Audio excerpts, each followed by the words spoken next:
It's right around 8:35 p.m. on Monday, August 28th. I just made a video about 10-15 minutes ago regarding the fact that I've been lying on my bed trying to take a nap since about 6:15 this evening, and have been getting literally remote stun gunned or remote tasered by the same exact person who's been remote stun gunning me or remote tasering me on and off since 2017, and most intensely starting in February of 2022.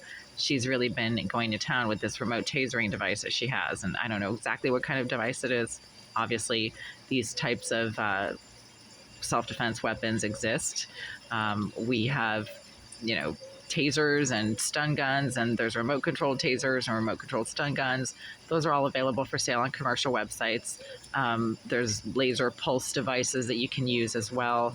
Those are electronic assault devices, and so she keeps using this at close range while she sits directly behind the wall of my kitchen sink and the wall of my bathroom, which is the same corner of her former bathroom in Unit 78. And Unit 78 has been pretty much vacant and empty nonstop since, I guess, last autumn, 2022.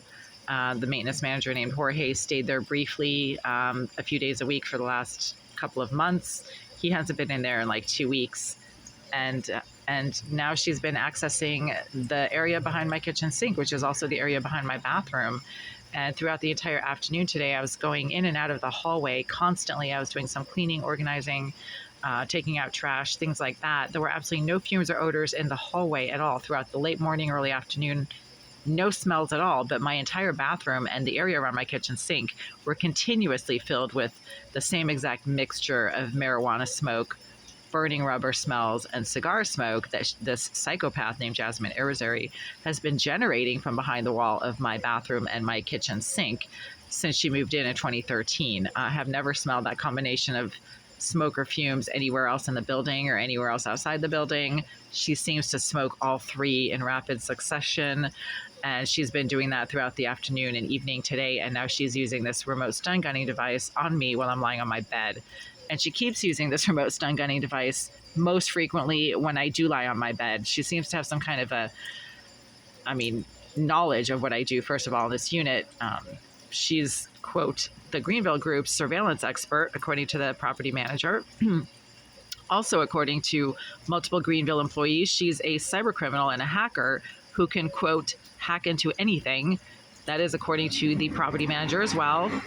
And she has the ability to break and enter into people's units. She is talented at picking locks and has demonstrated the ability to pick my lock to my door several times while I've been lying in my bed. She did this blatantly, deliberately, and in full view of my bed several times while I was lying in bed with the door locked.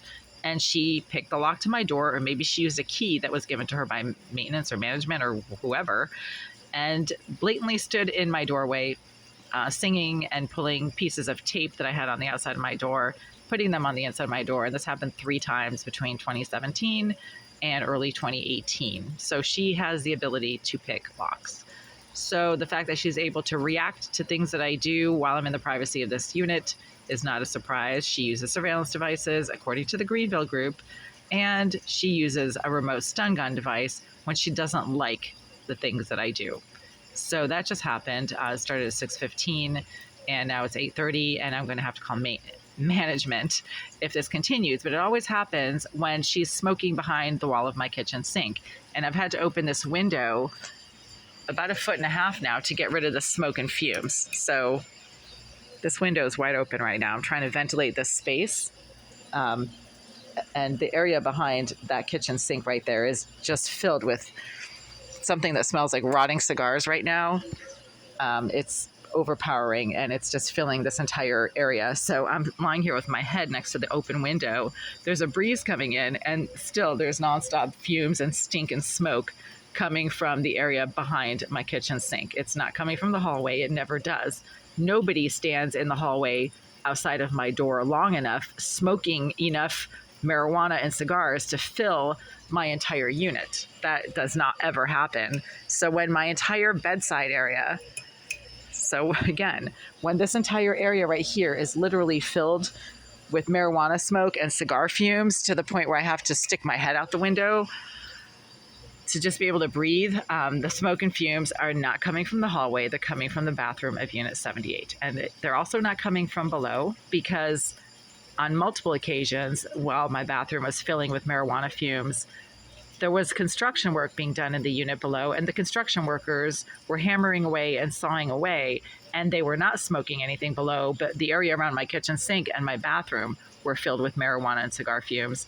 So when my bathroom and my kitchen sink fill with marijuana fumes and cigar fumes, they're not coming from below, because again, several times when they were filled with those two sets of types of smoke, there were workers in the unit below and nobody was smoking in the unit below. But again, the area of my kitchen sink and bathroom were filled with marijuana fumes, because somebody keeps accessing the area of the bathroom of 78.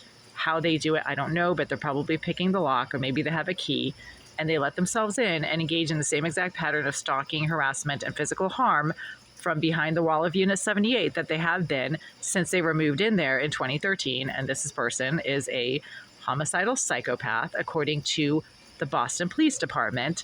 This person is also a registered sex offender, according to the Massachusetts Sex Offender Registry.